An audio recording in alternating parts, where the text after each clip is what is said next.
Hello friends, इस video में हम वेरिएबल्स और स्केल्स की बात करेंगे। वेरिएबल्स क्या है, किस किस टाइप की डिफरेंट मेट्रिक स्केल्स के कॉन्टेक्स्ट में इसको यूज़ किया जाता है, ताकि और कंस्ट्रक्ट जो लेटेंट कंस्ट्रक्ट हैं दो टाइप के, रिफ्लेक्टिव एंड फॉर्मेटिव, उनको स्टडी करने में वेरिएबल का नेचर स्टडी करना कितना इम्पॉर्टेंट रहता है। ये डिस्कशन करने से हमें एक्सप्लोरेटरी फैक्टर एनालिसिस और सब्सिक्वेंट किसी भी रिसर्च के टॉपिक पे ज़्यादा इंसाइट्स मिलती है, क्योंकि वेरिएबल इंपॉर्टेंट है रिसर्च के कॉन्टेक्स्ट में और ये अलग अलग टाइप के होते हैं। तो चलिए स्टार्ट करते हैं। मैंने ये ट्री बना के रखा है माइंड मैप टाइप से, ताकि इसके डीप में हम जाएं। शुरुआत करते हैं वेरिएबल्स से। तो चलिए स्टार्ट करते हैं। वेरिएबल्स की स्टडी को समझने के लिए एक बहुत अच्छी एनालॉजी मुझे मिली कि वेरिएबल्स को हम ह्यूमन बीइंग की तरह समझ सकते हैं, कि ये भी ह्यूमन बीइंग की तरह हैं।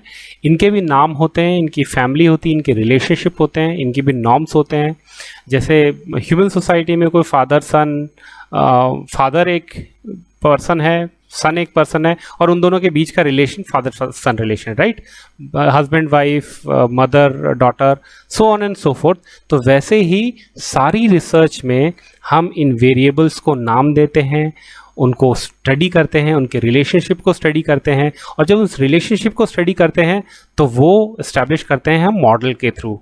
और जैसे हम सोशल फ्रेमवर्क में रिलेशनशिप इस्टेब्लिश होने के बाद में कुछ सोशल नॉर्म्स आइडेंटिफाई करने की कोशिश करते हैं कि ये सोसाइटी कंजर्वेटिव है, ये सोसाइटी थोड़ी ओपन है, वगैरह वगैरह, वो कंस्ट्रक्ट्स, वो फ्रेमवर्क्स हम यहाँ पे रिसर्च के फ्रेमवर्क पे उसको हम थियरी कहते हैं।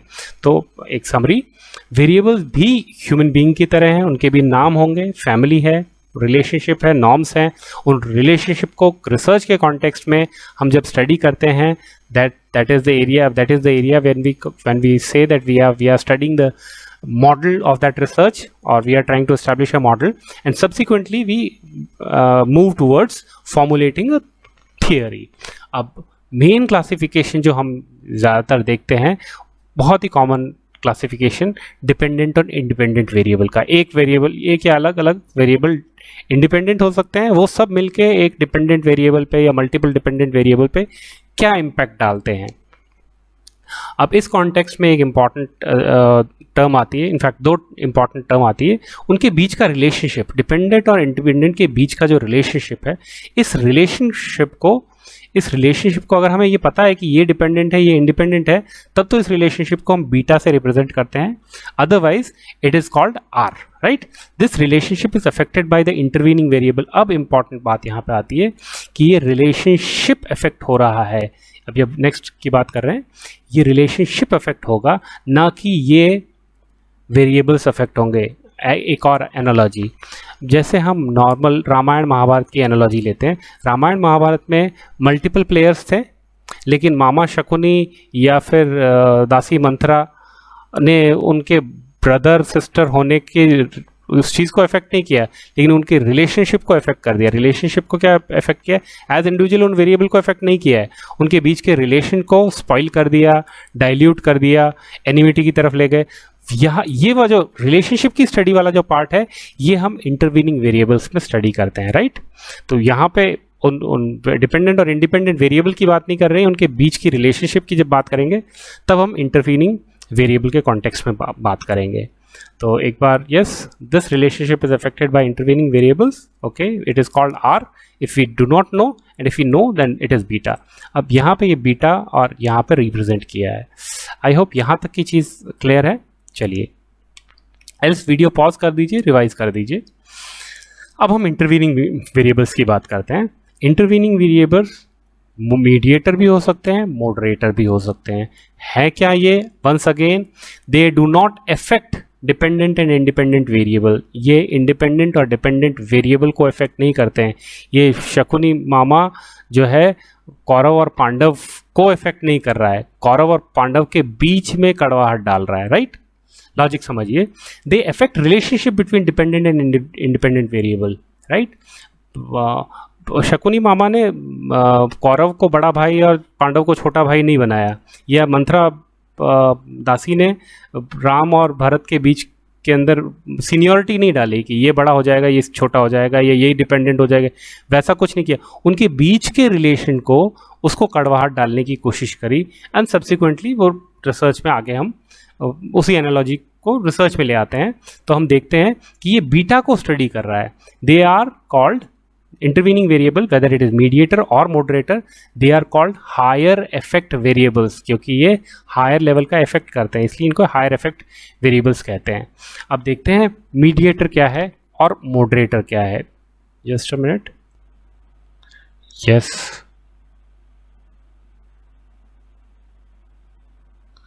तो चलिए ये देखते हैं। हमें ये पता है mediator, और mediator की बात करते हैं सबसे पहले। ये एक एनालॉजी आपको एक इस पिक्चर से दिख रही होगी। Here we check whether the effect of independent on dependence is mediated by any third variable और नॉट। हमें ये पता है कि डिमांड से सेल पे डायरेक्ट इफेक्ट क्या होता है। डिमांड बढ़ेगी तो सेल बढ़ेगी या घटेगी, या फिर सेल बढ़ेगी, सॉरी करेक्शन, डिमांड बढ़ेगी तो सेल घटेगी या बढ़ेगी, ये डायरेक्ट इफेक्ट है, ये हमें पता है, राइट। ये हमारा स्टडी की सिचुएशन में हम इसकी बात नहीं कर रहे हैं, हम इनडायरेक्ट इफेक्ट की बात कर रहे हैं कि जब कंपटीशन आ जाता है उस केस में डिमांड जब बढ़ती है या घटती है तो सेल क्या बढ़ती है या घटती है, या उसका कोई इम्पैक्ट नहीं होता है। अब जब इस indirect effect of this on this, indirect effect of this on this, we are not talking about direct effect of this on this, we are talking about indirect effect of this on this due to this.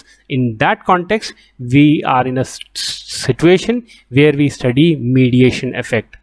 समझ में आ गई बात कि हम mediator को study हम तब कर रहे हैं जब डिपेंडेंट और इंडिपेंडेंट के डायरेक्ट इफेक्ट की नहीं, उनके इनडायरेक्ट थर्ड के प्रेजेंस में उनके इनडायरेक्ट इफेक्ट की बात कर रहे हैं, तब हम मीडिएटर की बात कर रहे हैं। और ये मीडिएटर फुल, पार्शियल में कॉम्प्लीमेंट्री, कॉम्पिटिटिव, किसी भी कैटेगरी में हो सकता है।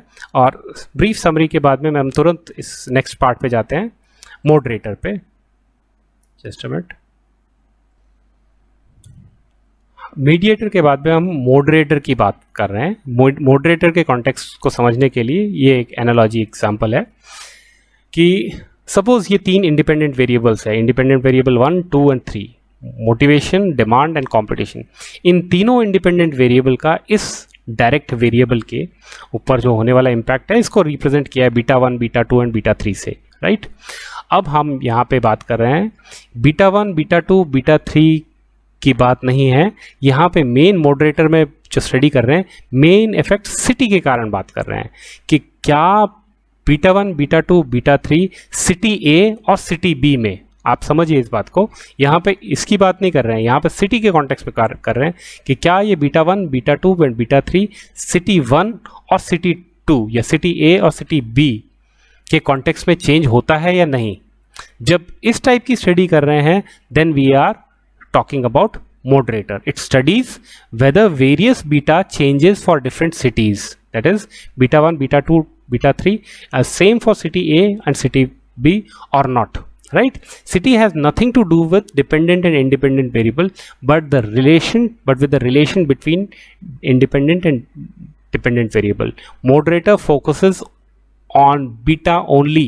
Beta is relationship between two variables.